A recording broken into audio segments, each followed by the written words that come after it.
Bryony Gordon, thank you so much for joining us on the Herculean podcast. It's just such an honor to have you here today, and I'm really, really excited for this conversation. Oh my God, I was going to say stoked, like a sort of 1996, I don't know, Bill and Ted. But I've obviously listened to your podcast and I've read about your experiences, and I feel like we have a lot in common, Pandora. We do indeed. The start of a fruitful friendship, Bryony, I hope. Mm. So let's go on to your OCD. How does OCD tend to show up for you? What kind of themes and fears does it tend to attach to? And how did it begin? Okay, so it's so weird. Like you asked that question, and I just felt a bit teary because I've been thinking a lot recently about how OCD turns up for me today, and I'll go back right to the beginning, so we may as well start at the beginning. But I first experienced OCD when I was about 11 or 12.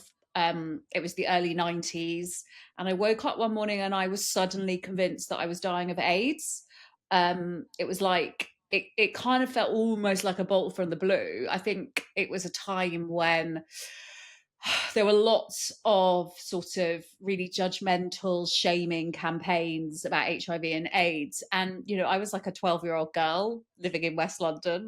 There was no reason why I would have it, but my brain was utterly convinced. And I sort of washed my hands till they bled. I was terrified that I might pass it to my family. I slept with my toothbrush under my pillow. And it was like I could just see danger everywhere.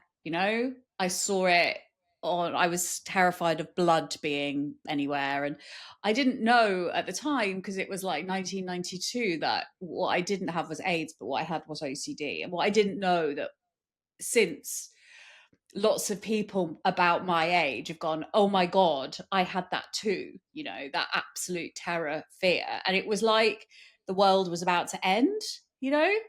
And I think that is very much the theme that runs through all of my experience with OCD, is that it tells me the world is about to end. And the world is about to end because I've done something terrible, something unforgivable. And so there was that. I think we hear a lot, don't we, about like the germophobia form of OCD. And then but the way it sort of then began to morph and manifest for me was in that I kind of feel like I don't have to explain OCD when it's quite nice to come on a podcast where I don't have to go through this whole rigmarole of explaining what OCD is, where I just fundamentally feel safe, and like the listeners and your community know exactly what it is. So it morphed, and it became, as I went through my teens, it it became sort of about it was what we call pure O. So my brain was like, you're a serial killing pedophile. um and there was a lot of, it was very much like I might have blanked something out, and um in horror. So I was checking for evidence of things I might have done and forgotten about.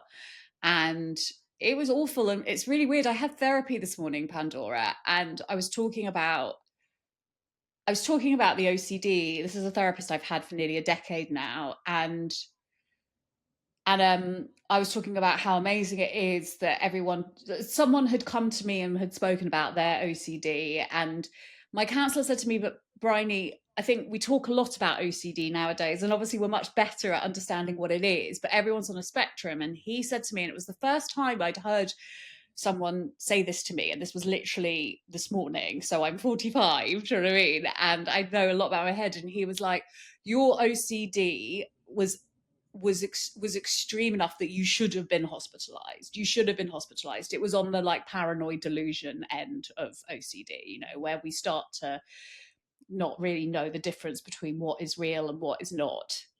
And so it was a really, like when I look back on it, like I could talk for hours. I really could talk for hours about all the ways OCD manifests. But yeah, the things that it has in common, and the way is that it's something terrible is happening and it's my fault. Yeah. And it's horrible, but it doesn't show up so much anymore, Pandora, in the kind of like you're a serial killing paedophile. But it really, I don't know about you, but I found that OCD is really, I'm sober, right? So I'm 8 years sober, and I use a program to stay sober, by which I mean a 12-step program.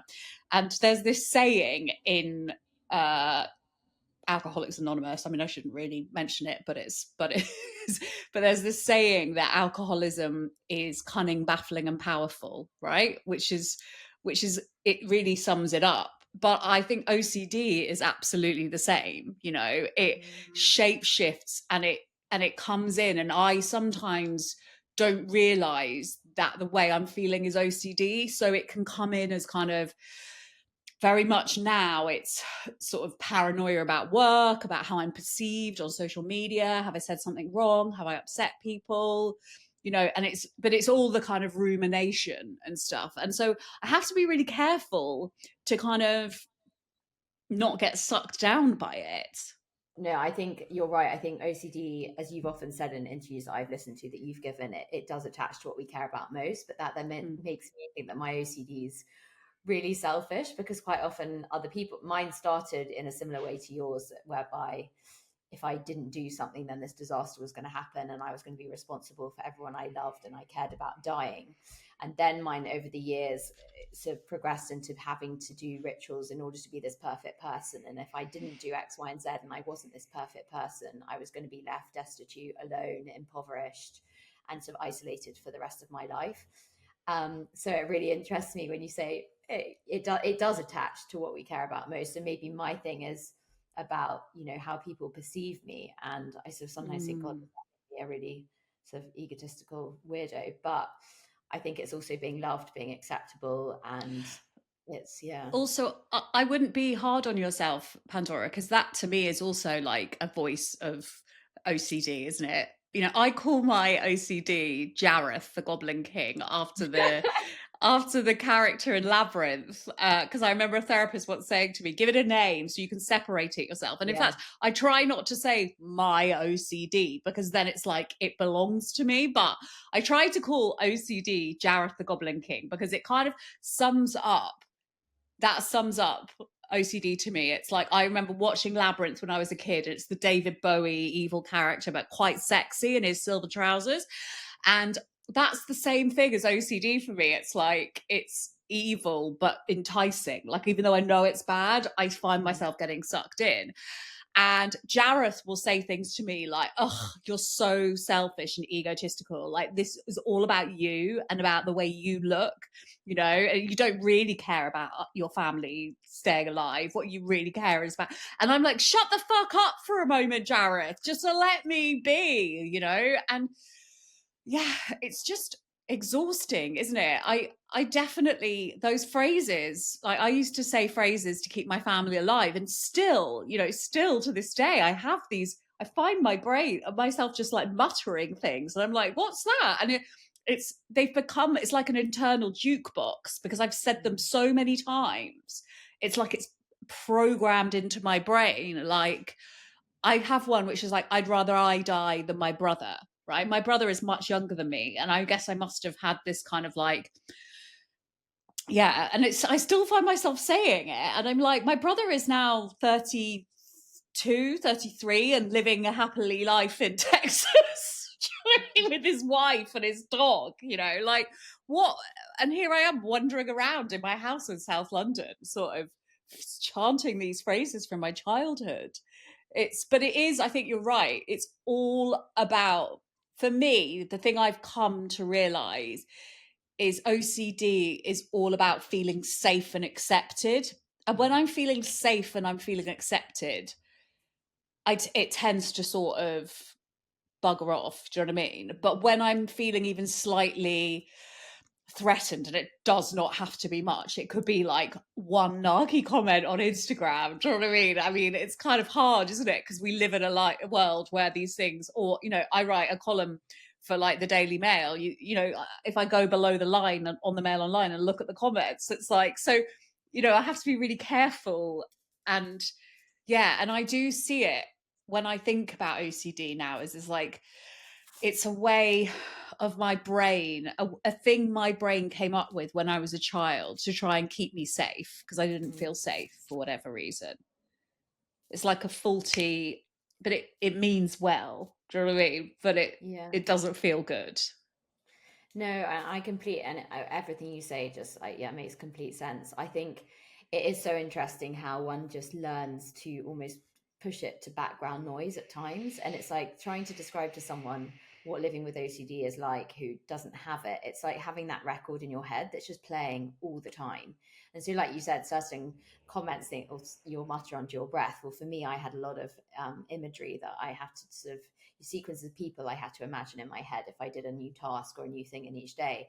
And I do find it's just there. It's just because I Mm. can't. My brain is so like hardwired to imagine these sequences of people, regardless of whether I'm consciously trying to imagine them or not. It's like a record that's playing. But if you had said to me 15 years ago that I would get to the stage where I'm not so bothered about the content of that record and what's actually playing at a particular time, I'd be like, no, that's just not a possibility, because it was so at the forefront of my mind. Whereas I think as Mm. I get further on in my recovery, I learn that it can be background noise. And I think I sort of thought that recovery with OCD meant that my brain would be silent, and I just don't. As I get older, I just don't think that's ever going to be the case. I think it's something that we manage, and it will always be there, but it's whether we choose to engage with it, and whether we choose to engage with that gremlin or not is what is the sort of the fine line, isn't it? Yeah, and I think I agree with you. And I think that when you say to someone who's in the depths of OCD, like if there's anyone listening to this now who's like, I just don't want to be in it anymore, and you say, oh, well, you never quite get rid of it, that can sound Yeah. quite depressing and bleak. But Mm, it's not that. It's again, it's like it's like we can't tune the noise of the world out. Do you know what I mean? Like we can't mm, stop the noise around us, but we can be more selective about what we listen to and what we choose mm, to listen to. It's like when I'm trying to think, if you it's like going onto Instagram or whatever and choosing to curate your feed so that you're only tuning into the kind of people and things that you want to hear. Do you know what I mean? Like I can choose not to log on to, I don't know, like I can choose not to go and listen to like Nigel Farage or whoever. Do you know what I mean? Like and I see that very much. It's like, oh, there they are. These voices are always going to be there. Like I can't stop Jareth from yapping on in my brain, but I can just go, okay, right, yeah, that's interesting. Thanks. mm. No, you're so right. And then once you can say that, because I remember therapists saying to me, you've just got to separate out, in your head, like you said, you've got to come up with some kind of label or something, so you realize that you are not your OCD. Like it is the OCD, and then there's you. And I do love the idea of naming your OCD, and I have like, so definitely toyed with the idea. For some reason I want to call mine Penelope. It just like feels like a Penelope. I think you should do it. um I mean, but Penelope feels like quite a nice, kind of fun, like slightly cheeky aunt, yeah, in the home exactly. So it's counties like, just shut up, Penelope. who's drunk too much sherry, you know, Yeah, that I kind of think so. thing. From here on, I'm announcing my OCD is going to be named as Penelope, but Penelope just will always be, like you said, she'll also thrive off, as you said, isolation, and so when I'm not feeling safe. And I think one thing that OCD definitely does, and I don't know whether you find this, but it's almost like I haven't got my feet on the ground. It's like I don't trust that tomorrow is going to come and things are just going to Mm. be okay and consistent, because it convinces you that at any point there's going to be this curveball that gets thrown at you, and suddenly you're going to be blindsided, and this whole disaster is going to explode in your face if you don't sort of have everything in order and do X, Y, and Z. Yeah, it's kind of like I always think of myself as sort of a meerkat, sort of looking around for danger, constantly Mm, hyper vigilant. And it is, I don't know about you, but like if someone starts calling me or I see a withheld number, I freak out. I'm like, it can only be something bad, or it's all of that, you know. Yeah, or someone says, "Oh, we need to talk." I think that's it. me too. Yeah, it's. I immediately think the worst. And it's like even just thinking about it, I sort of feel like I can't breathe. That Mm. I'm struggling to kind of get a full breath. I know it's that thing of if you hear a siren, even if you haven't done anything wrong and you're walking along the pavement completely innocently, it's like, right, the police are coming for me. They've discovered that I've done something awful and I'm going to be arrested and I'm going to be put into prison. And like you said, it's just that thing of as soon as you get a message from a friend, it's like, hi, Pandora. And then the dot, dot, dot comes up to show that they're typing a message. And it's like, right, they're going to say that, you know, you've lied to me, you've done something awful. Like, we're going to have to end this friendship, I'm afraid. And it's that your mind is always coming up with the next worst case scenario. And Yeah. it is fascinating when you start to bust it and suddenly someone sends you a really lovely message and you sort of sitting there and then so getting more and more worked up about this awful message that's going to come. And then something that I just thought you did a really great job there. It was really fantastic. Yeah, I'm very much like, what awful thing do you want to tell me? It's horrible though, isn't it? Like I yeah, I feel quite sad at the kind of, I certainly, the older I get, now I'm in my mid 40s, I really don't want, I don't I can't, what am I trying to say? It's just the tragedy of it really kind of hits home in a way that perhaps it hasn't always. And the sort of magnitude of its presence in my life, and how much I've, while it's been really present and it's been really awful, the way I've also sort of dismissed it as not important almost, you know, uh, or the way I've dismissed its impact on me. And I think that I should just be able to get on with life, you know, why can't I do life properly? And it's like, well, how can you do life properly when you have a voice in your head that tells you you're the worst person in the world? You know, it's really hard. And I kind of, sometimes I think, very occasionally, like this morning when I was in therapy, I thought, fuck, it's actually really insane that I've managed to achieve so much or do so much given the nastiness that kind of is constantly, like, this kind of creature in my head is spouting to me. Does that make sense? It makes complete sense because I think what it does do, like you're right, it's something we've created internally, and yet it holds us in these shackles. And I mean, I've been stopped from doing so many things because it was all covered in so much terror. You know, if I went to a new place, there was so, for me, my OCD attached to new things and doing new things, and I would have to do so many compulsions in order to do that new thing that I would then go into avoidance mode. And I think that's something that people don't see is a side of OCD where you do go into that avoidance mode because everything just ignites the OCD in such a way that it all becomes way too stressful. And so you Mm. live this very, very insular life, which becomes suffocating in itself. And then you hate yourself even more because you realize that you're in the shackles of the OCD and you can't do what you want to do. But the safety that the OCD, well, the false illusion of safety that the OCD feeds you is such that you're like, well, I'll just stay and I'll do what the OCD tells me to do because that's the only way that I'm going to survive and cope. Yeah. Yeah. I definitely think that was why I drank so much and took so many drugs, because it enabled me to kind of cope, you know. But then of course it made the OCD worse the next day. So it was no kind of coping mechanism at all. I think, you know, trying to work out what I also find, I don't know if you get this, as trying to work out what is my gut and what is OCD Mm. is so hard, because I don't always trust my own thinking, because I'm like, this might be an OCD thought. Like, whether, you know, am I avoiding going out tonight because I genuinely, it's not the kind of thing I like doing anymore, you know, and I just want to stay in, or am I is this the OCD voice self-sabotaging? You know, it's like, it's those extra sort of considerations where it's like an OCD tax. We have to spend all this time thinking through decisions that for many people are just very like, yeah, I'm gonna go, no, I'm not gonna go, you know. Like, I this week have had something at work whereby I have torn myself in shreds over the moral implications of not being able to do something. And it's not, it's like, it's just me not being able to do something. It's like, it's not like, sometimes we can't do things. Do you know what I mean? my brain is like, they're going to think that I'm really bad because I'm not doing this thing. And I, like earlier today, I just called my boss and was like, I can't make this work. And she went, oh, don't worry. I'm just really grateful you tried. But then I go into this whole like, oh, I'm just so you know, I feel like I'm not doing enough. Like it's like a constant like begging bowl. Yeah. No, well, it is. And I think the analogy that I've come up with recently in my head is like, Pandora, I just have to scratch the itch. I don't have to take the scab off every time. And I think with OCD, it like forces you to those extremes. It's like, unless I give it 150% and I'm the best and I sell 1 million copies and my podcast gets into the, top 10 of the sort of world charts, it's nothing.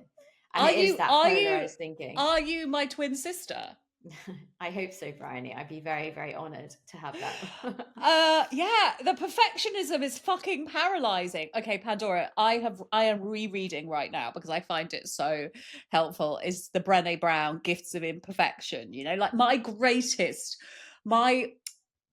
my most sort of my biggest battle of my life is allowing myself to not always be good, to not always be perfect. Do you know what I mean? And it's like, it's accepting, like, I have this constant fear of someone not liking me or thinking I'm not nice, and or making a mistake and getting something wrong, making a bad judgment call or whatever, and being called out for it. And I'm like, well, but hang on, like that's a human thing. And it's that kind of consolidating, like being okay with all the different parts of you. Like, I don't have to just be good. I can be a bit of an asshole. Do you know what I mean? Because I'm a fucking human being and I can make mistakes, And I think where OCD kind of thrives in the age we live in today is that I don't always need the voice of Jareth in my head to tell me that I'm not doing well, or that I should be, or that I should be punished because I've stepped out of line. Like you only have to go on the social media or onto the news and see examples of it the whole time, where there's a tremendous lack of sort of understanding or patience for human, mistake making. Does that make sense? And so I find that I have to be so careful, because every voice I hear, every voice, every DM I receive in my inbox on Instagram is like, well, they're right. Obviously, they're right. That's the truth. So today people like me, tomorrow, or one day people think I've made a mistake because I put up a reel that was not, you know what I mean? And it's like, fuck's sake, I can't, so I'm trying to get better at that thing of being like, okay, well, just sometimes we fuck up and that's okay. I know I had a situation. I did a recording yesterday, and it was with someone who is quite prominent in their field, and I had and I'd read their first book, but I hadn't read their latest book because that was really what I was centering the interview around. And suddenly, halfway through the interview, she stopped and she was like, "The thing is, you're confusing my two works, and I don't think this interview is actually going in the direction that it should go. And I think it's getting to the point where we should just maybe call it quits." And of course, I literally wanted to just melt down like then and there. I messaged my producer afterwards. I was like, I think I'm the worst podcast host in the country. I don't think I can do this anymore. I kind of start spiraling. Last night, I was like tossing and turning in bed, being like, what are you thinking that you can have a successful podcast? You're a moron. Like people think, and you get into that vortex, don't you, very quickly. And like you said, then it's like, actually, then is that Penelope telling me that I'm just a useless piece of shit, because it'll then give her the opportunity to kind of jump in more. Also, it's just, it's so interesting because when I hear that, you say that, I can absolutely see I would spiral too, but the logical bit of me is like, fuck her, she sounds like a dick. Do you know what I mean? So I totally empathize, because I would have done that too. Do you know what I mean? But it's like there is what I love seeing people who just are like, oh, what a dickhead. I don't care. Like, oh, next. And I'm like, oh, I need your energy, you know? And I Mm, think that sometimes when you have OCD, you are so, you are so avoidant of any kind of conflict that we hold ourselves back massively. Do you know what I mean? yeah. Because we're scared to take risks. We're scared to say things that might upset people, even if we believe them, and it doesn't come from it doesn't come from a place of harm. It's just, we are so, we're operating between such slim lines of freedom that it's actually a miracle that we manage to achieve anything at all. And I think sometimes, I mean, I guess this is like kind of exposure therapy, isn't it? It's good to sit with the discomfort. I have got to the place now where I don't like it, but when something happens and I'm criticized instinctively, so an example is there was a reel that went up a couple of weeks ago for my podcast, and it was cut in a way that all podcast reels are cut nowadays. Do you know what I mean? Whereby, and I don't cut them. Do you know what I mean? They're like socials, so it's like the most bombastic way, and like it just was a bit out of context, but it was fine. But it went viral, millions of views, thousands of people telling me that I'm an asshole, and I'm tearing down a woman. It was about like Botox, and it was about like beauty standards and how ridiculous they've got. And the person I was interviewing cited and named this celebrity and saying that they've had so much work done to their face they don't look like human, and they were making the point that this isn't actually something we should want to achieve, but yeah, girls want to, and they think that if they buy this celebrity's lip balm they'll look like them. And it was all of that, but it was cut in a way where it just looked like we were saying that she looked weird. Anyway, but I was like, just sit with it, but instinctively I wanted to go, take this reel down, I can't have people think I'm a cunt. Sorry, I can't have people think I'm an awful human being. And then someone said to me, Bryony, my sponsor in AA, she said to me, but you have a podcast, don't you, sweetie? Don't you want people to be listening?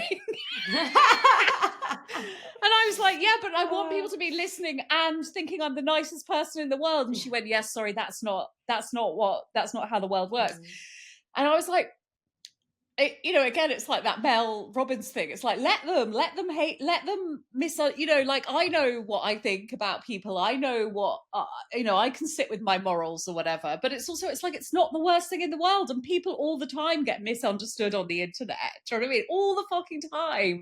And the world keeps on spinning. And it's like just sitting, sometimes having those examples of people saying to you, I don't like what you're doing, and I think you're making a mistake. I've had that in my career, moving from one paper to another paper, and people have said, I think you're bad, and being like, but I'm just, and I can try and argue with them and give them all my reasons for something, but essentially it's like, why are you bothering? Like, I'm a human, I'm allowed to make mistakes. You know what I mean? Like, okay, if I've made a mistake, let me make a mistake. I'm a 45-year-old woman. mm. No, you're so right. And it's just getting better at just chucking it out. And it's sort of, whereas we just hold on to everything and internalize it and ruminate on it, it's like sort of it festers in there. Oh my And it God, it's just, so oh, bad for us. It's so bad for our health, Pandora. We mm, gotta let this shit go, because OCD, it becomes true in so much as, and I'm not saying to anyone listening like, oh, you turn into a serial killing pedophile or whatever, but like, you stop living your life, mm, fully, because of this kind of imagined thing where the world is out to get us, and it's just not. That's no. Well, that. that you is exactly as you say. I remember a therapist. I went over to the States for treatment when I was in COVID because I just literally I was paralyzed with the OCD and I could Mm. barely move. And this therapist said to me, she was like, you do realize, Pandora, that the more you give into your OCD, the more you're actually going to be your worst fears. Because, the OCD is feeding you all this, you've got to do X, Y, and Z in order not to be lonely, to be lovable, to be this a perfect right person. But the more that you then perform all these compulsions it's telling you to perform, the further and further away you are actually going to be from being this lovable, sort of connected, successful individual, because you're just going to be this isolated walking semblance of OCD in a way. And I just thought it was I suddenly thought, fuck, you're right. The more I cave into the OCD, the more actually my worst fears are going to transpire, because that is, as you say, that is the nature of it, right? And I do think that if I've learnt one thing, it's that if I engage, the moment I engage with the intrusive thought, it's like it'll suck you down. It's like making contact with a great white shark. Do you know what I mean? It's Yeah. just gonna go, and you're like, fuck, in the movie where she's just paddling along and it's like, so it's just kind of don't get in the water with it. Just Mm. let it go. My analogies are really terrible today, Pandora. I do apologize, but They're not. I'm loving uh, them. and remembering that and going, so sometimes you just need to break the cycle. Do you know what I mean? Like you only need a second of stepping back and going, oh, I'm in a spiral. And just that moment of thinking I'm in a spiral can be enough to break the power of it. But Mm. you've got to do it. You've got to keep doing it. And even if it doesn't break the spiral, just keep doing it. The next time, do it. The next time, do it, because Mm. eventually 4 or 5 years down the line or whatever, 4 or 5 months down the line, you'll find it will work. Yeah, you're so right. And I think there's that thing of delaying doing the compulsion, or like, just step back and be like, okay, well, I'll do it in an hour. And it's amazing that actually, once you have that pause and create that space between the stimulus and the response, and it's like that whole Viktor Frankl theory, it actually gives you then a choice. You start to engage your rational mind, and you're able to be like, I don't really need to do that now. Once you've just given yourself those few seconds more. Mm. But like you said, as soon as you give into it and you cave, because that's the immediate relief, it's just that like, oh God, okay, it will feel so much better if I just itch that scratch now. Yeah. But then you just keep itching because it just gets worse and worse and worse. Yeah. Yeah. I've got into a spiral. Don't go into a spiral. I think one of the most frustrating things I felt over the years is like just being so misunderstood and always feeling like I had to justify why I couldn't do something or what OCD was. And I still get it now. And I know that you often talk about this of the sock drawer being tidy as something that, often people, when you say you have OCD, it's like, oh yeah, I have to organize my socks in a very particular way. Why do you Mm. think OCD is so misunderstood? And like what can we actually do to change that? Do you know where I've come to on this, Pandora? Mm, Is I don't have to change it. I don't have mm, to change it. I just have to trust that the message will meet the people it needs to meet at the mm, time it's supposed to meet them. So I'm not I have it all the time. Yesterday, someone said to me, oh, my OCD is making me, want to put that pencil over there. And sometimes people look at me and go, is she gonna, and I just let it go because it's people don't do it out of harm. They don't mean to belittle it. And yeah, so I think you gotta, the way that you change these things is by talking more about the reality of it and getting more people to talk about their experiences of it. But fundamentally it's really annoying, but I can't waste energy. If someone, like sometimes I try to think, oh, that person doesn't understand what OCD is. God, lucky them. Instead of mm, like, instead of feeling bad and cross with them, just be like, oh, that's nice for them. mm, Um, and I don't try and like call people out on it because I think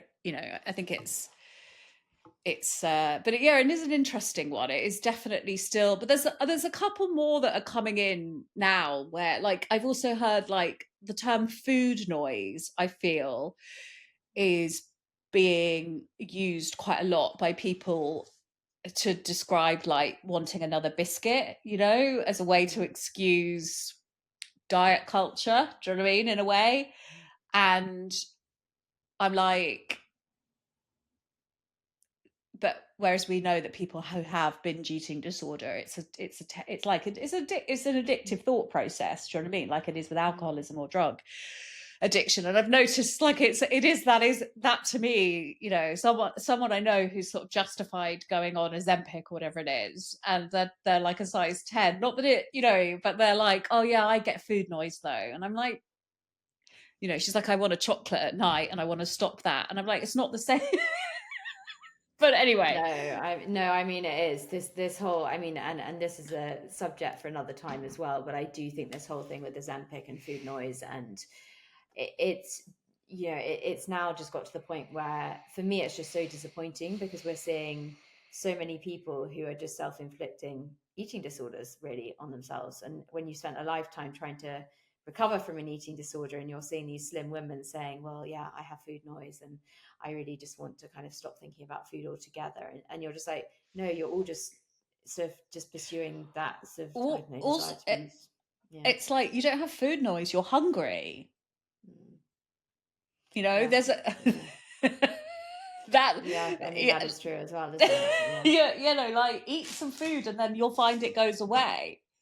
Mm, You I know, that know. that but that's like the treatment, isn't it, for like binge eating disorder is like you know, suddenly you have to eat 3 meals a day, and I was like, what do you Yeah. mean I've got to eat 3 meals a day? I can't eat 3 meals a day. And then it is amazing how once you start to do that and you get into a habit of learning what is normal, you know, Mm, quote unquote, and what is uh yeah, the food noise does go away because you're not malnourished. mm. I mean, it is.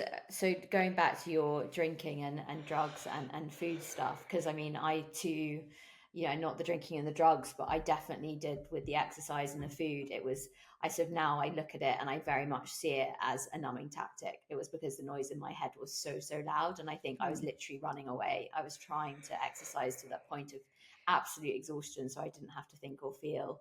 And I Really? was, yeah, definitely. And I mean, in my teens I was running sort of 20-25 miles every day, and I just, it was my escape, it was the only thing that I could do.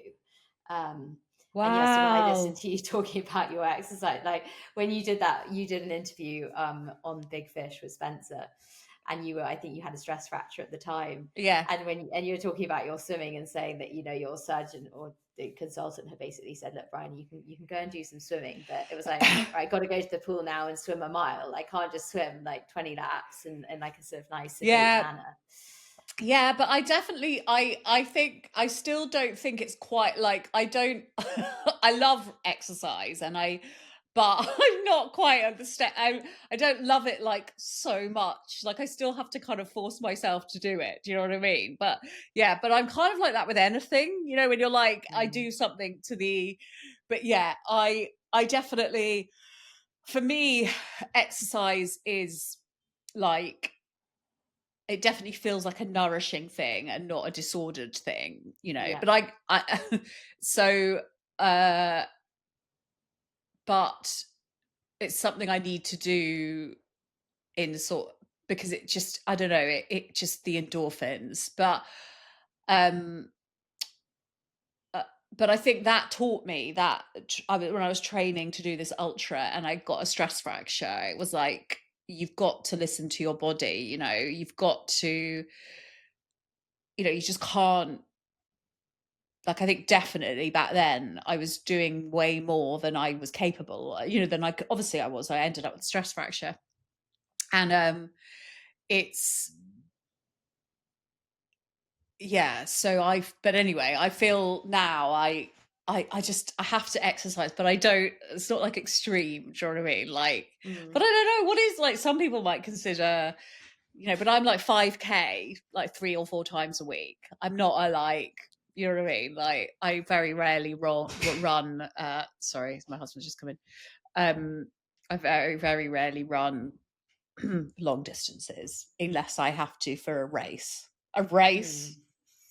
No, and I loved hearing you say that, you know, you actually moved away from that sort of desire to, well, exercise because you wanted to be smaller, which you said, I think you alluded to doing in your 20s, whereas when you sort of, Yeah. yeah, sort Yeah, of yeah, yeah. stepped out of Exercise. that and it became enjoyable. exercise was before, yeah, all about making myself smaller. Yeah, but now it's about making my world bigger. Uh, and I really love running. I don't love the fact I have to do strength training now to run. I find that very boring. Like I don't get off on that at all. But Mm. But would you say that when the drinking, where did that sort of, when did that begin? And was the OCD at a point where it was just like, I just want some respite from this? yeah, I mean, I definitely I suppose I started drinking when I was about 14, so that would all track, but I don't think it wasn't so much that I wanted respite. It was more that I just wanted to like feel confident, you know. But it's definitely, yeah, it was like a numbing at the end of the day. Like I can't cope with life. I definitely like had to get like respite, you know, like it was respite. Like I couldn't cope with any feeling without drinking or taking drugs, you know. That was definitely that was my answer. That was my solution to the world, you know. And there comes a point where it's like, this is not working. This is causing more problems than solutions, Bryony. Yeah. But how did you find that the OCD, when you started to address the drinking, did the OCD then spike? Yes. Yeah, yeah, yeah, massively. I didn't expect that. I don't know why I thought that I'd stop drinking and the OCD would go away, because OCD had existed long before I ever picked up a drink. But yeah, it it was very loud and I didn't know how to deal with that. And so I would stop for like 30 days and then it would get really loud and I would relapse, and then I would know that whatever like happened to get me sober the next time would have to be really bad, you know what I mean, or worse than the last thing. Yeah.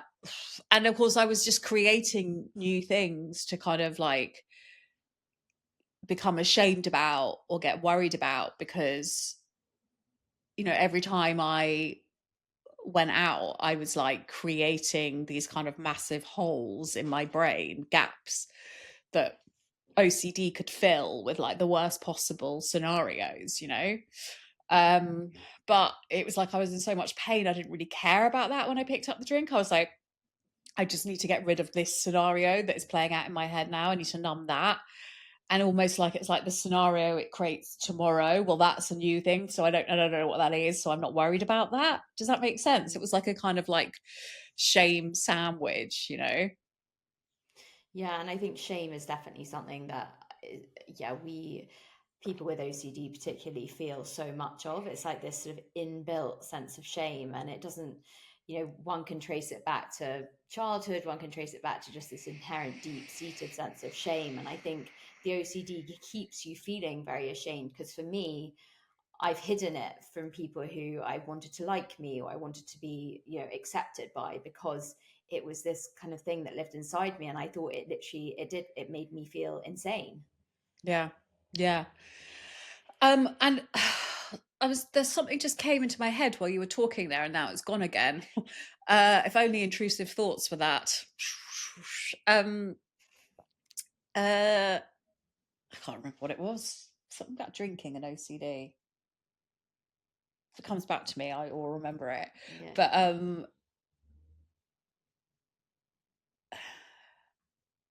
no, I can't remember.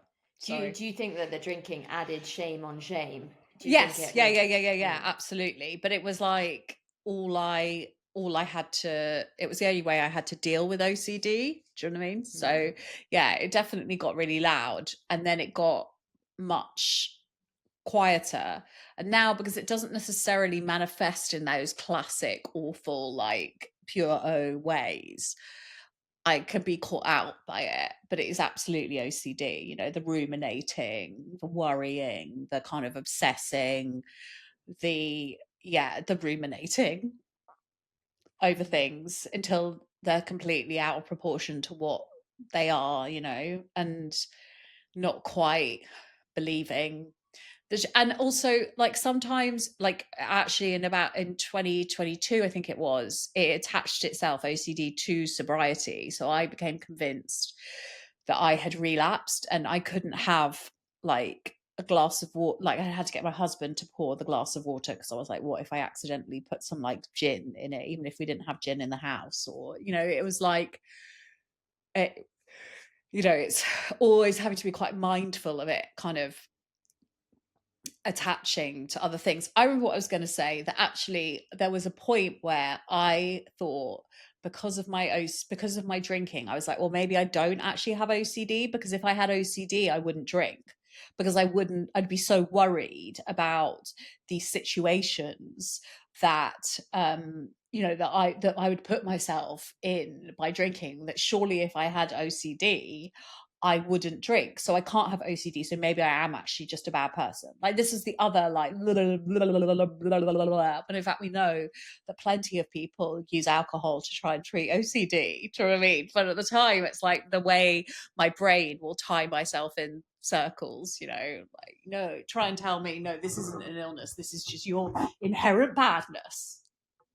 Yeah, and I don't think that medical professionals help with that either, because, you know, when I was really struggling with anorexia in a big way, it was always sort of the most obvious thing to focus on, because doctors saw that as the most immediate risk to my physical health, and therefore that was really the primary issue. And I remember people saying, well, you know, you've primarily got anorexia, and then, you know, secondarily you might have a bit of OCD, but it's definitely the anorexia that's the sort of primary issue.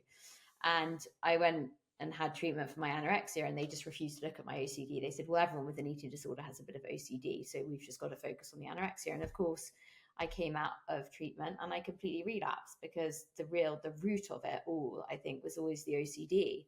And that was the driving force. And like with your drinking, my way of like numbing myself out was by not eating and over exercising.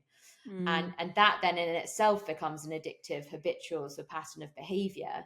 But was it because I mean, I find these labels sometimes unhelpful as well, just full stop.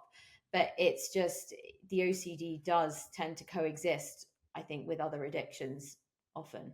Yeah, absolutely. And yeah, it's amazing to think how like basic so much mental health help is, isn't Mm, it? You know, that you wouldn't want to look at both of those things. And yeah, that thing of like, this is your primary, you know, and then your secondary. And it's like, we're all a bit of everything, aren't we? I know. Have you ever found what was the first thing you found that really helped your OCD? Did you have talking therapy in your teens when sort of you were first diagnosed? The first thing I found that really helped my OCD was drinking, sadly. Mm. And then the next best thing I found that has helped my OCD, that it wasn't an instant and it has been a work in progress, is stopping drinking.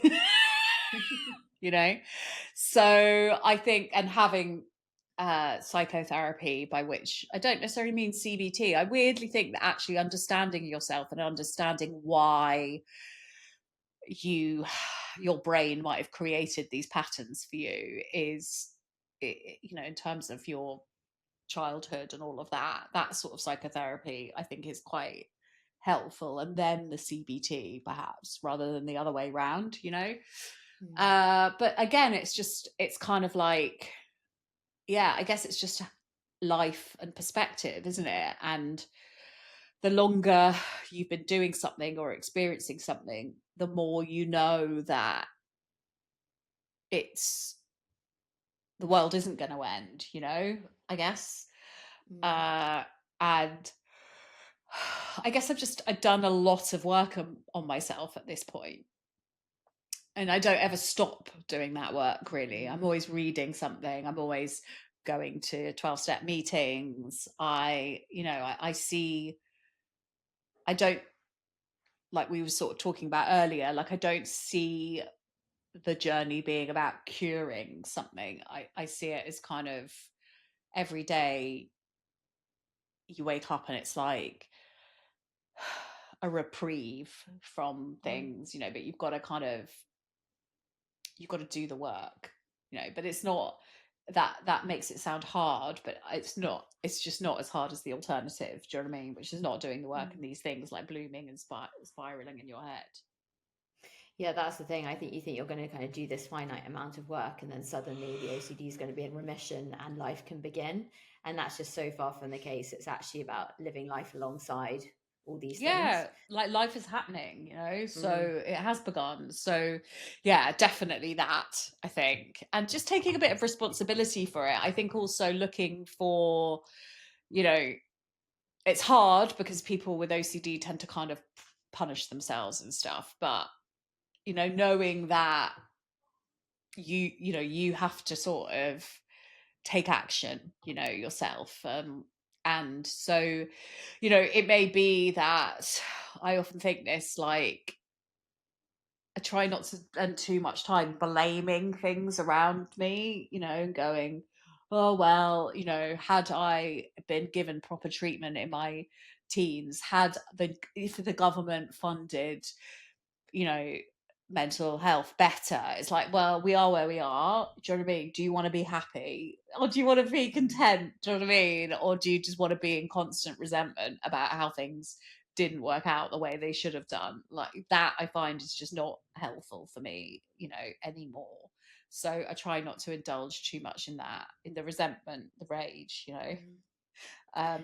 because it's just not healthy and it's a waste of my time and energy. No, exactly. And I think, like you said, actually, a lot of these things with age and time, you just accumulate more evidence that actually, I survived that, I can survive this. And the Yeah. more that you can do the exposure work and be like, well, look at that that I never thought I'd be able to do, and I did. So therefore, when I'm confronted with this task and the OCD is convincing me that I can't, or Penelope's convincing me that I can't, I think I can, and I'm going to be okay, even though I think often the anticipatory anxiety of doing all these things can be so much worse than actually doing them, and actually just then sitting with that feeling of, you know what, I actually don't have to give into the compulsions. And the more you do that, it's suddenly like, you know what, I'm so much further along than I was 2 years ago. Yeah, and I think that is also, and then when you just said, I survived that, like I realized that I speak of this from a place of privilege, which is that I have survived OCD, like there are Mm, plenty of people that don't, they don't. I mean, it's not that OCD kills you, but like we know that, I know from my own suicidal ideation or whatever that it wasn't always that simple, or from my drinking or my drugging. But, if anyone's listening to this, you have survived OCD. Do you know what I mean? And mm, so, and the more that you get through something, the more you can do something, And mm, I do think that, yeah, it's like, I also think taking each day or even each hour, I think that is a really helpful thing. I'm just thinking, if someone's listening and they are in that awful, horrible, like I can feel it. I can feel it in my stomach, that like horrible being caught in the loop of OCD. It is so horrible. And what would help? I'm trying to think what I could say that would help someone who might be in it right now, but it's just, it's like, hold on in there, hold on, just hold on, because you won't always be in it, and it is not you are not it. And but the chances are, you if you're someone with OCD, you're also someone who has huge empathy and huge compassion for the world and people and everything around you. And so, you know hold on to that.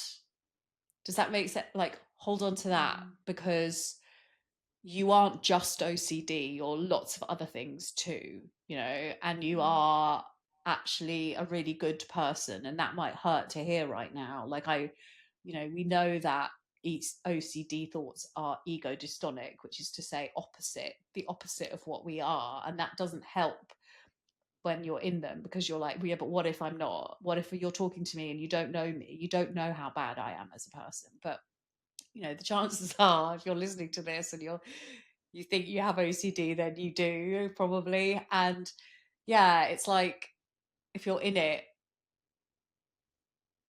that's not just that's not the only thing you are. There are other mm, sides to you that are compassionate and loving and wonderful. And hold on, because you will get back to those bits of you. mm.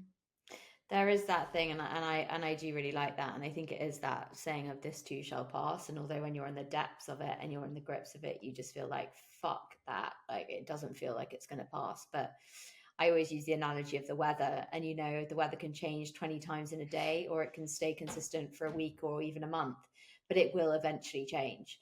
And I think it's just having that trust that we all, yeah, sometimes you have to be a bit fatalistic about it. And I sometimes do think the world will only throw at you what you can cope with. And people with OCD, I think, are true survivors, because the amount of fight and willpower and determination you have to just to get through each day. It's a miracle that anyone with OCD just gets out the front door and just operates. And it's not always about, like, I think a lot of people will listen to you, and I've done this with you as well. I've been like, yeah, but she's got this incredibly successful career. She's written multiple books. She's been on some of the most incredible podcasts. She's married. She's got a kid. And here I am, like single, no kids, barely been able to like piece a career together, not making any money out of my podcast because it's not big enough, and it's very easy to get into that vortex. But then I'm also sure people look at me and they're like, yeah, but she's doing this podcast, so it's all relative, right? And I think, as you said earlier, it's a miracle that you've achieved what you have, because I think it really is, to me, truly miraculous. Well, thanks. And also, like, hearing you say that, I think that about, yeah, I think, oh, if people knew what went on in my brain and how awful I was, do you know what I mean? Like, it surprises me to hear people, yeah, put me on a pedestal. But yeah, we're all in our own heads, aren't we? It's just fucking exhausting. No wonder we spend so long trying to get out of them. Do you know what I mean? It's like, have compassion for yourself, I think, you know? I know, and it's just that comparison is a thief of joy, and you've just got to see it that way. And like, we're all on our journey, and and I often speak about this. I'm at a stage in life where suddenly all my friends are having their second babies, and all the majority are, and it's a very lonely period. But again, it's just actually finding your community and finding connection with other people. And that's not to say that you're broken, because I think with OCD there's that mindset of being able to think that I'm just, like you said, I'm just this broken individual. If only you knew what went on in my head, you would literally be so absolutely horrified, and you would never talk to me ever again. Yeah. But I think also it's, yeah, I definitely, OCD takes up, like, what I would say. How old are you, Pandora? I was born in 89, so 10 years younger than you, Okay, exactly so 10 years younger than you. yeah, so I think that, definitely as I get older, OCD takes up, Jareth holds less space in my brain. And I don't think of myself so much in terms of OCD. Do you know what I mean? I think of myself in terms of lots of other things as well. And what I would say is that is definitely, and that I've definitely felt that more in the last like 5 years, and yeah, it's a long old process and a long old slog, and Rome wasn't built in a day. Do you know what I mean? This stuff is programmed deep inside us. Um, but yeah, I think I would have 10 years ago, I definitely would have done anything to get rid of OCD completely, to be like, I don't want that. I don't want it. I don't want it. I don't want whatever the flip side of having OCD is, which is that I'm a compassionate person or I'm a thoughtful person or whatever. And now I'm like a little bit more like, yeah, this is all fine, So God, if another 10 years, if I'm lucky enough to stay on this planet for 10 years, another 10 years, it's it's just a small part of me, OCD now, as opposed to all of me, which it has been at times. And I think that's so reassuring to hear, because I think, when you have those days and you just feel like you're white knuckling it through the day, you wake up and there's that like clenched feeling in your chest. It's like that, oh my God, I've got to take a deep breath because I've got a mountain to summit today, and then another mountain, and then and you very quickly feel that sense of overwhelm. And it's just like, I just got to get to the end of the day, and then I can have some respite. And then the noise starts, and you get triggered, and you get this and that, and then suddenly these days turn into weeks and months, and you just are on this perpetual cycle of just like high anxiety, high cortisol. And when people talk about chronic stress, I make myself so stressed just listening to these doctors saying, early onset of all these sort of fatal illnesses if you suffer with chronic stress. And I'm thinking, well, with OCD, your stress levels are so elevated all the time because you're like, we were saying earlier, you're constantly in that hyper vigilant. What is the next threat that I can Yeah. identify, and what can I do about it? Yeah, I think that was why it was so funny when my daughter was born.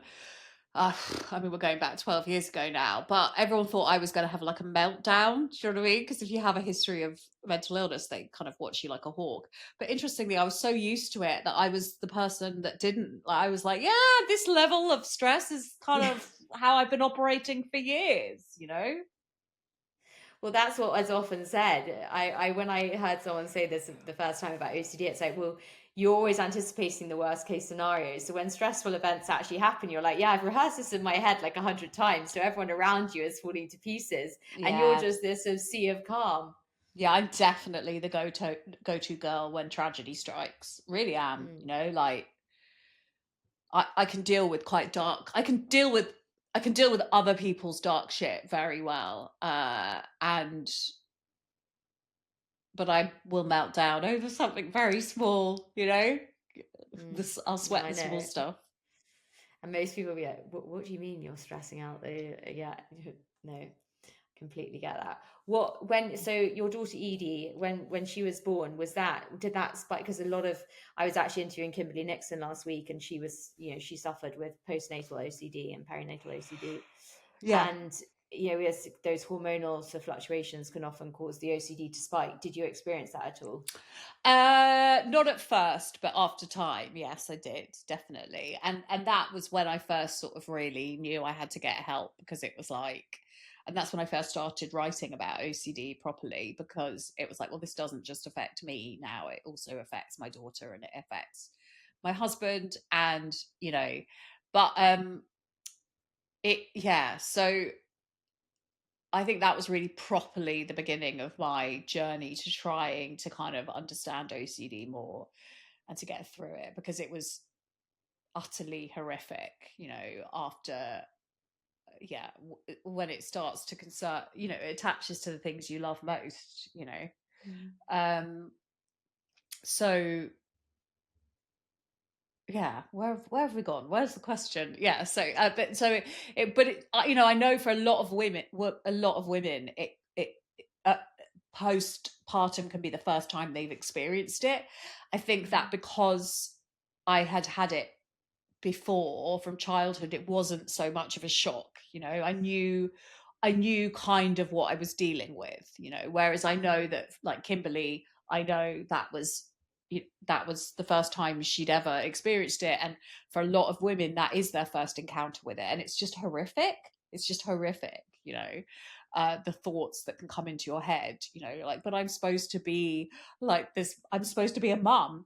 And what I would say is that there's something I also have come to realize is that actually, rather than thinking of it as a sign that you are a bad mum, these intrusive thoughts that come into your head, it's actually the opposite. It's your brain working at absolute peak high speed to keep your child safe. So it's like forecasting the worst, pardon me, possible scenarios, not because you're going to do them, but kind of almost to stop anything bad happening to your baby. It's like, be aware these are the worst awful things that could happen. Do you know what I mean? So Mm. actually, it's kind of an evolutionary process gone a bit awry. That's what I would describe it as, but it doesn't mean Mm. you're a bad mum. No, not at all. Does she understand your OCD? I mean, how were you advised by a therapist how you can sort of communicate that to a child, or yeah, Yeah, how, she does, but she does. I mean, she's much more, I think all kids nowadays are much more kind of articulate and knowledgeable about these things, aren't they? mm, Yeah, we talk about things like that a lot. And yeah, I didn't ever ask someone how I could. I think it's just being like immersed in like a mental health community, isn't it? You learn how to kind of talk about these things. yeah, exactly. And being in a relationship, was that ever an issue for you? I mean, before you got married, other relationships, do you think the OCD stood in the way of any of that? Not really. No, I've never really had that sort of relationship OCD. Mm, subset. So no, I mean, other than thinking I'm an absolute freak who would want to go out with me, mm, uh, no, it hasn't. Uh, I mean, it feels like such a long time ago that I was like navigating the world of dating. That's because it was a long time ago. Because I'm so old. yeah, no, I don't. I think the world of dating has just turned into this like, oh Oh my my God, god, oblivion. I'm so glad that I did it the old-fashioned way, like meeting people through work, basically. I know. Well, I don't know. I mean, I haven't got many hopes, hence why I'm trying to think of as Stop! many. You Yeah, stop that voice, stop, Pandora. stop that voice. Stop, Penelope. Shut up. Shut Shush, up, shush. We Penelope. want less Penelope, more Pandora. Yeah, no, exactly. If you could go back to your younger self when your journey with OCD was starting, what do you think you would tell her? You are not a freak and you are not a bad person, babes, and it's okay. You will be okay. It's gonna be okay. It's gonna be okay. It's gonna be okay. But I don't think she would have listened. Mm, So I do think when I answer questions like this, I'm always like, we all have to like learn the things that we learn. But I would definitely say to her, um, you should probably be having a bit more help than you're being given. So it's not your fault that you definitely should be treated like a person with an illness because you are. mm, Like there should be yeah, more there to help you. I think that's what yeah. I'd say to her. And I think, like, again, it's that devious side of OCD, isn't it? You treat one side and you think it's getting better, and then suddenly it pops up in a completely different area. I've got this thing at the moment where I'm convinced I've left the fridge and the freezer open, and I've never had it before, and I'll like sort of leave the door, and I'll be like, oh my God, I've got to go back. I've got to go back. And I know, I'm like, no, do not scratch the itch, Pandora. Do not fight the urge, fight the urge. But it is amazing how when other areas start to get better, it will. It's just like whack-a-mole. It just pops up. Mm. How do you stay Yeah, on top? I Yeah. find I find the like I definitely, when I start like noticing pictures in my camera roll of like candles and the oven and stuff, I'm like, it's time to do some self-care, Bryony. you know Mm, I tend to see it more as warning signs, because mm, my brain will be like, my brain will go from like naught to Fred West in 60 seconds, like, mm, so it'll start with candles, and then in 2 days time it'll be like, yeah, but maybe you're a serial killing pedophile. So I like to see the candles as a benign, candles, fridge, freezer, taps, whatever it is, hair straighteners, iron, whatever, as a lovely, benign little warning sign that, you know, that things that perhaps my brain is in I'm not looking after myself as well as I could be, and I need to kind of mm, strengthen those safety things around me. And that doesn't mean like, oh, I have to stay in and hide, and but I perhaps need to remind myself of a few pertinent truths, like the world is not just about to end. um you're not a bad person, or maybe you are a bad person, but that's okay, the world still won't end. And then what will happen you mm. know I know, and I hate this term self-soothing. For me, it's always had that real ick attached to it because I had this one therapist who was like, all you need to do, Pandora, is you just need to get better at some self-soothing practices and exercise some self-compassion. I was like, what the fuck do you mean? Like, I'm battling with the biggest gremlin on this planet here. Like, I can't possibly self-soothe. And but I do, like, the more that I realize that it does have huge importance in regulating our nervous system and stuff. What do you find the most helpful things to oh, do to self-soothe? okay, well, I go to 12-step meetings, they find those really Mm, helpful. I call up friends who are sober as well and in recovery, I find that really helpful. um I do a running does, like, I getting outside and sweating for like half an hour, like I do mm, find that makes a massive difference. um Immediately, yeah, I just have to get up and out, because that's the dangerous place. Like, I get the shark can get me when I'm in my bed. And but it's also really boring. It is the basics, like, Bryony, are you sleeping well? Are you drinking too much coffee? Are you eating, help, in a nutritious way? Are you looking after yourself? All of those basics, I have to tune into, because I think if you're not getting the basics right, the rest of it stands not much chance, which is why, if someone's listening, I'm like, are you drinking loads? Yeah, well, of course your intrusive thoughts are off the scale. Do you know what I mean? We need to, like, address those basics. I don't, I would like to say that I meditate every day for 20 minutes. Running is my meditation, and listening to, like, Taylor Swift. Yeah, Tay. Yeah, she's played a part in my life. And fun enough, I only really discovered her in the last couple of years. And yeah, and The Summer I Turned Pretty was a good source of respite this summer. I have not, don't- I have not, I have not delved. I have not gone there yet. You've got quite a treat in store for you, especially if you're into Taylor Swift. She Okay. features quite prominently on the Oh soundtrack. well, as soon as I'm off this call, that's, well, no, I'm gonna You go got in it. tomorrow Yeah, night. no, Yeah, tomorrow night. I keep trying to get my Um, daughter to watch it with me, but she's not having any of it. So Well, weirdly, it was targeted at like millennials, but because they don't seem to really interact with normal people, any millennials, and they sort of seem to spend their lives on social media, it then became more of like sort of our generation, sort of our generation. I mean, whatever I find this whole Gen X, Y, Z, I to Z, what I are don't really you, know. Gen Z? We're 89, so would I be Gen Z? I No, I think think. you're millennial Or still. am I still a millennial? I don't Yeah, know. I get so confused by it. But anyway, it's for people who like had those summers, where they would go and like to a seaside, like, like I always used to go to Isle of Wight, and you used to have your summer fling, and then you sort of it was very nostalgic if those were your kind of type of summers. But yeah, highly recommend. Pol's F. Um, yeah, exactly. Back in the day, Bryony. Oh my god, post UCSE sort of mosh up in Paul's F. Yeah, that was Oh my. my That was, yeah. Even I did that. Yeah, well, that was a thing, wasn't it? That was just Yeah, what you did. It was kind of a rite of passage. yeah. I'd still do it if I could. I know, God, the real But I'll stay in Dama Bay instead, in a nice house. in a nice house with a running bath and a comfortable bed and heating, and yeah, oh my God.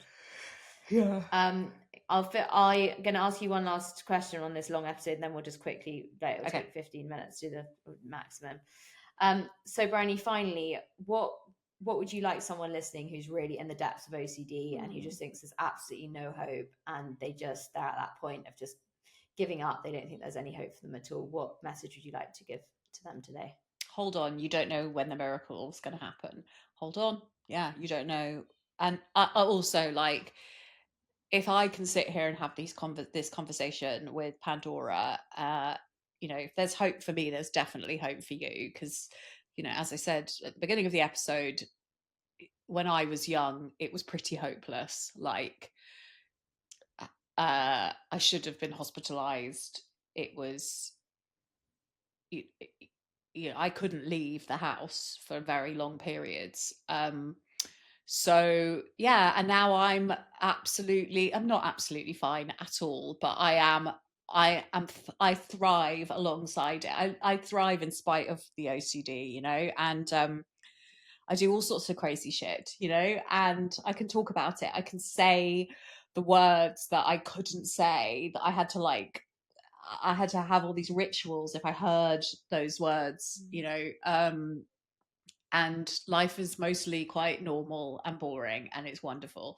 So what I would say is, you are not alone, and don't allow that voice, your Penelope or your Jareth, to tell you that you are the worst person in the world, because Jareth and Penelope are telling us that we are. It's like, you can't be the worst person in the world. I'm saying this to the person listening. You can't be the worst person in the world, because I am. My OCD tells me I am the worst person in the world, okay? And I'm gonna let you have that comfort. I love that. I love that.